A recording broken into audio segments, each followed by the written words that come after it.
বন্ধুরা, তোমরা সবাই কেমন আছো? আশা করি ভালো আছো। আমিও ভালো আছি। এর জন্যই আবার একটা নতুন রান্না নিয়ে চলে আসলাম। তো দেখতে পাচ্ছ আমি প্যানে তেল দিয়ে দিয়েছি। আজকে আমি চিংড়ি মাছের মালাইকারি করব। তো আমি একদম ইজিভাবেই করে দেখাবো। এবার তেল গরম হয়ে যাওয়ার পরে আমি চিংড়ি মাছগুলো এর মধ্যে ভেজে নেব।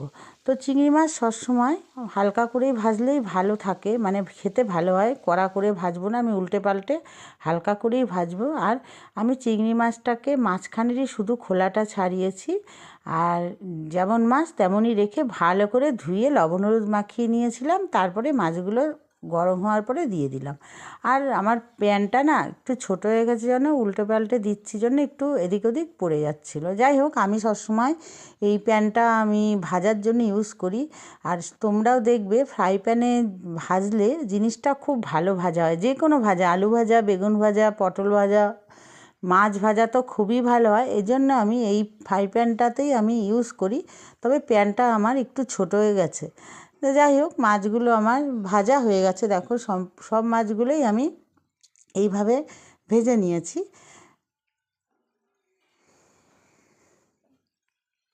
তো আমি কিন্তু খুব একটা তেল ইউজ করিনি, অল্প পরিমাণেরই তেল দিয়েছি। এই তেলেই দুবারে মাছটা আমি ভেজে নিলাম।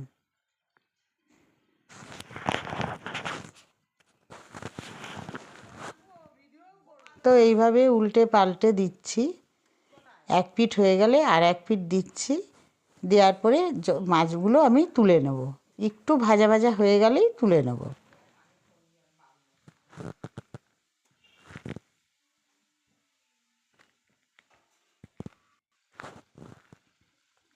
তো আমার ভাজা হয়ে গেছে, আমি মাছগুলোকে সব তুলে নিচ্ছি।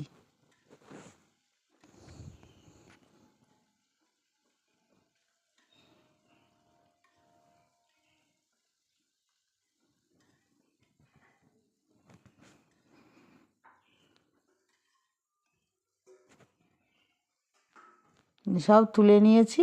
এইবার যেইটুকুনি তেল আছে, এই তেলের মধ্যে একটা গোটা পেঁয়াজ কুচি করে রেখেছি, সেটা দিয়ে একটু ভাজা ভাজা করে নিচ্ছি।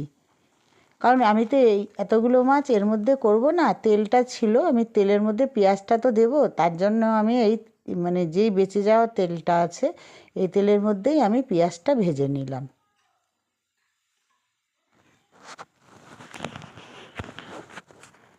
তো ভাজা হয়ে গেছে। এইবার আমি নামিয়ে রেখে একটা কড়াই বসিয়ে দিয়েছি। কড়াইয়ের মধ্যে অল্প পরিমাণে তেল দিয়েছি। দিয়ে তেলটা যখন গরম হয়ে যাবে, আমি এর মধ্যে গোটা জিরে আর দুটো গোটা তেজপাতা ফোড়ন দেব।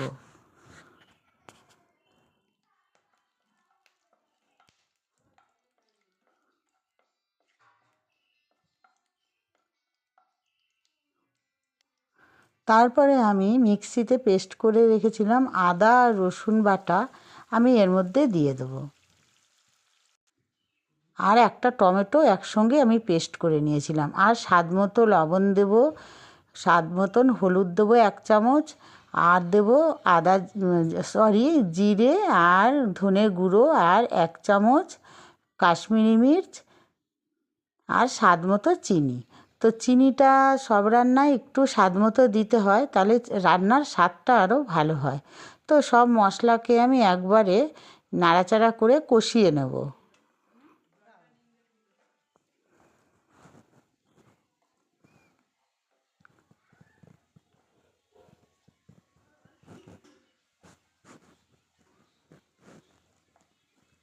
তো দেখো বন্ধুরা, কষানো চলছে। তো তেলও ছেড়ে দিয়েছে। আমি এর মধ্যে যে পেঁয়াজটা ভেজে রেখেছিলাম, সেই ফ্রাই প্যানের আমি এর মধ্যে দিয়ে দেবো। দিয়ে এবার এটাকে ভালো করে নাড়াচাড়া করে নেব।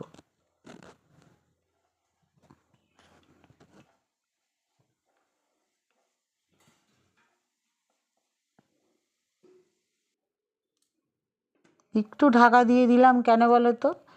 যে মশলাটা দিয়েছি, সেই মশলাটার যাতে কাঁচা গন্ধ না থাকে। তো ঢাকা খুলে নিলাম।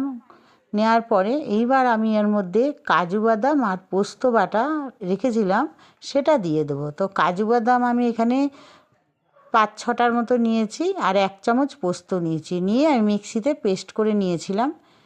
মশলাটা কষে যাওয়ার পরে কাজু বাদাম আর পোস্ত বাটাটা এর মধ্যে দিয়ে একটু ঢাকা দিয়ে দেবো।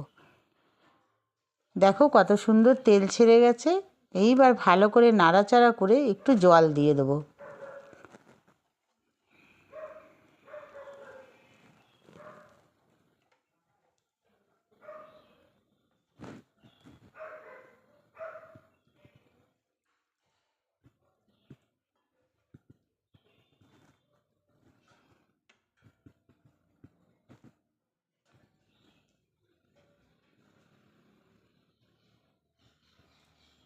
জল দিয়ে এবার আমি ঢাকা দিয়ে দিলাম।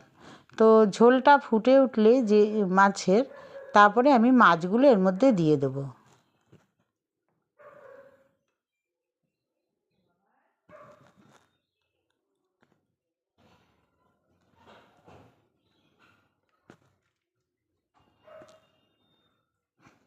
এইবার ঝোলের সাথে মাছগুলোকে পুরো মিশিয়ে নিয়ে আর একটু চাপা দিয়ে দেবো।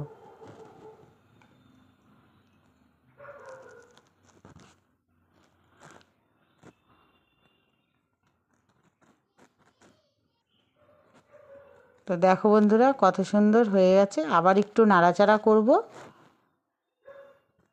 তো আমার চিংড়ি মাছের মালাইকারি তোমাদের কেমন লাগলো জানি না। তো এটা আরও টেনে যাবে, এখনও আর একটু মানে ফুটবে।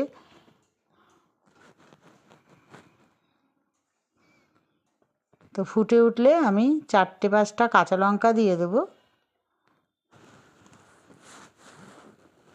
চিড়ে নিয়েছিলাম কাঁচা লঙ্কাগুলো।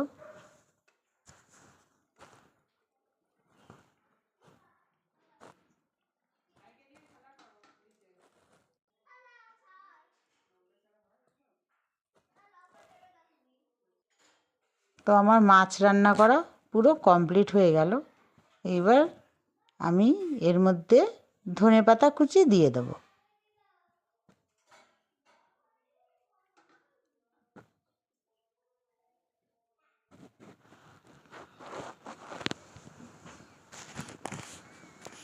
তা ধনেপাতা কুচিটা না দিলেও হয়, তো আমার এমনি শীতকাল তো ধনেপাতা সব জিনিসেই ভালো লাগে, এই জন্য আমি ধনেপাতা দিলাম। চিংড়ি মাছে খুব ভালো হয়। ঠিক আছে বন্ধুরা, নেক্সট ভিডিও আবার দেখা হবে।